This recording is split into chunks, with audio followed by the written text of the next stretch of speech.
Brown rice বানানোর পদ্ধতি আর তার একটা রেসিপি আপনাদের আমি আগেই দেখিয়েছি। আজকে আমি আপনাদের কাছে এনেছি ব্রাউন রাইসের খিচুড়ি। নমস্কার বন্ধুরা, আমি শ্রীপর্ণা, অমৃতকুম্ভ চ্যানেলে আপনাদের সবাইকে স্বাগত জানিয়ে আজকের রেসিপি শুরু করছি। আলু বরবটি ডিম সাদা তিল দিয়ে ভেজে নিয়েছি ব্রাউন রাইসের খিচুড়ির সাথে খাওয়ার জন্য। এই রেসিপিটা আমি সবার শেষে দেব, আগে আমি আপনাদের খিচুড়ির রেসিপিটা দেখাচ্ছি। ভাজাটা একটা পাত্রে তুলে ওই কড়াইতেই দিয়ে দিচ্ছি 1 চামচ সাদা তেল, হাফ চামচ কালো সর্ষে আর গোটা জিরে 1 চামচ দিয়ে দিলাম। দিয়ে দিচ্ছি 2 স্ট্রিং কারি পাতা। সর্ষে জিরে কারি পাতা অল্প ভাজা হয়ে গেলে দিয়ে দিচ্ছি এর মধ্যে কুচনো পেঁয়াজ। আলু বরবটি ডিম ভাজার আগেই চাল ডালটা আমি রেডি করে রেখেছিলাম। প্রথমেই নিয়ে নিচ্ছি ব্রাউন রাইস। ব্রাউন রাইস বানানোর একটা পদ্ধতি আছে। এই চাল বেশি ধুতে নেই, 2 থেকে 3 বার ধুতে হয়, তারপর রান্নার আগে ভিজিয়ে রাখতে হয়। তাই 2-3 বার জল পাল্টে ধুয়ে এটা একটা পাত্রে ভিজিয়ে রেখেছি। আর সমপরিমাণ মুগ ডাল 3-4 বার জল পাল্টে ভালো করে ধুয়ে নিয়ে জলটা ঝরিয়ে একটা পাত্রে রেখেছি। খিচুড়ির জন্য মিডিয়াম সাইজের 2 পেঁয়াজ আমি দিয়েছি এখানে। পেঁয়াজটা ভালো করে নাড়াচাড়া করে ভেজে নিচ্ছি। পেঁয়াজ হালকা ভাজা হয়ে গোলাপি রং ধরলে দিয়ে দিচ্ছি রসুন কুচি। গোটা 5-6 রসুন ছোট ছোট করে কুচিয়ে নিয়েছি। পেঁয়াজ রসুনটা অল্প ভেজে নিয়েই দিয়ে দিচ্ছি এর মধ্যে টমেটো কুচি, আর দিয়ে দিচ্ছি ঝালের জন্য একটা ছেঁড়া কাঁচা লঙ্কা। আপনারা চাইলে ঝালের জন্য বেশি লঙ্কা ব্যবহার করতে পারেন। এবারে পেঁয়াজ টমেটো সব একসাথে ভেজে নিচ্ছি খানিকক্ষণ। মিনিট খানেক নাড়াচাড়া করে দিয়ে দিচ্ছি এর মধ্যে ধুয়ে রাখা মুগ ডাল। মুগ ডাল ড্রাই রোস্ট করে রাখি যাতে সারা বছর সংরক্ষণ করে রাখা যায়, সেই মুগ ডাল ধুয়ে রেখে এতে দিয়েছি। এবারে মুগ ডাল একই সাথে ভেজে নিচ্ছি।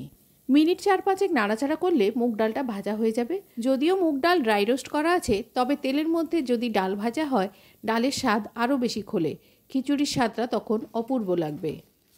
তাই মুগ ডাল অল্প ভেজে নিয়ে দিয়ে দিচ্ছি এর মধ্যে সবজি। আমি এখানে সবজির জন্য গাজর আর আলু দিয়েছি, আপনারা চাইলে অন্য সবজি দিতে পারেন। ব্রাউন রাইস জল থেকে তুলে দিয়ে দিচ্ছি। জলটা ফেলবো না, পরে জলটা ব্যবহার করব। পরিমাণ মতো নুন আর হলুদ গুঁড়ো দিয়ে দিচ্ছি।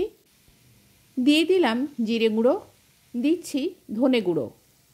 এবারে সব কিছু একসাথে নাড়াচাড়া করে ভাজতে থাকবো। চালের জলটা পুরোপুরি শুকনো হওয়া পর্যন্ত এটা ভাজতে থাকবো। মিনিট 4-5 ভেজে নেওয়ার পরে চালের জলটাও একেবারে শুকিয়ে গেছে আর এটা খানিকটা ভাজাও হয়ে গেছে। দেখুন এই রকম পর্যায়ে এবারে আমি এর মধ্যে প্রয়োজন মতো জল দিয়ে দেবো। প্রথমেই যে জলে চালটা ভেজানো ছিল সেই জলটা দিলাম, এরপরে আরও খানিকটা জল দিয়ে দিলাম। পরিমাণ মতো জল দিয়ে সব কিছু একবার ভালো করে নেড়ে মিশিয়ে নিয়ে ঢাকা দিয়ে ফুটতে দেবো। মিনিট 7-8 পর দেখাচ্ছি এটা সেদ্ধ হতে খানিকটা বাকি আছে, কিন্তু জলের প্রয়োজন আছে, তাই গরম জল দিয়ে আবারও ঢাকা দিয়ে সেদ্ধ করতে দিয়ে দেব। পুরোপুরি সেদ্ধ হয়ে যাওয়ার পর দিয়ে দিচ্ছি এর মধ্যে ঘি, দিচ্ছি গরম মশলা। ঘি আর গরম মশলা মিশিয়ে নিয়ে ঢাকা দিয়ে গ্যাসটা অফ করে দিচ্ছি। যারা ধনেপাতা পছন্দ করেন ধনেপাতা ব্যবহার করতে পারেন। আলু ডিম বরবটি ভাজাটা আপনাদের দেখানো হয়নি, সেটা দেখাচ্ছি। বরবটি ভাজার জন্য নিয়ে নিয়েছি বরবটিগুলো এরকমভাবে কেটে নিয়েছি, আর আলুও একইভাবে লম্বা লম্বা করে কেটে নিয়েছি। মিডিয়াম ফ্লেমে গ্যাসে একটা কড়াই বসিয়ে সর্ষের তেল গরম করতে দিয়েছি। তেলটা গরম হলে কালো জিরে দিয়ে দিলাম। কালো জিরেটা একটু ভাজা হয়ে গেলে দিয়ে দিচ্ছি এর মধ্যে কেটে রাখা বরবটিগুলো তেলের মধ্যে নাড়াচাড়া করে মিশিয়ে নিয়ে ঢাকা দিয়ে কিছুক্ষণ রান্না হতে দেব।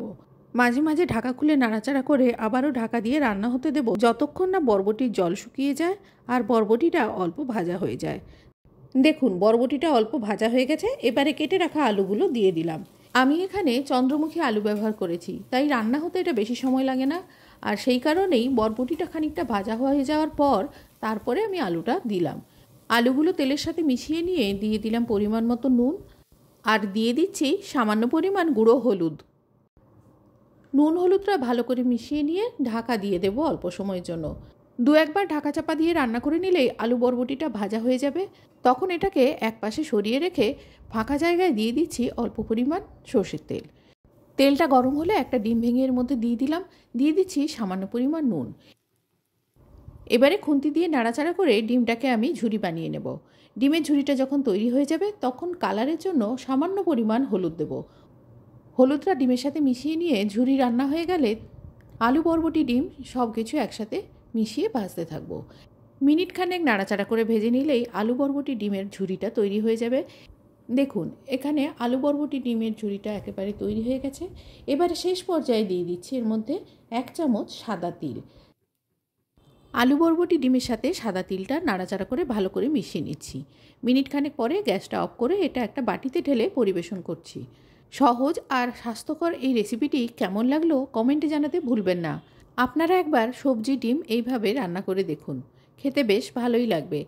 আর এই সবজিটা বা এই তরকারিটা আপনারা রুটি, লুচি, পরোটা সব কিছুর সাথেই খেতে পারবেন, বেশ ভালো লাগবে। খিচুড়ির সাথে আমি এটা পরিবেশন করছি, আপনারা ভাতের সাথেও এটা খেতে পারেন। আজ এই পর্যন্ত, দেখা হবে অন্য কোনো দিন অন্য কোনো রেসিপিতে। ততদিন পর্যন্ত সবাই ভালো থাকবেন, সুস্থ থাকবেন, আনন্দে কাটাবেন। ভিডিওটি শেষ পর্যন্ত দেখার জন্য সবাইকে ধন্যবাদ।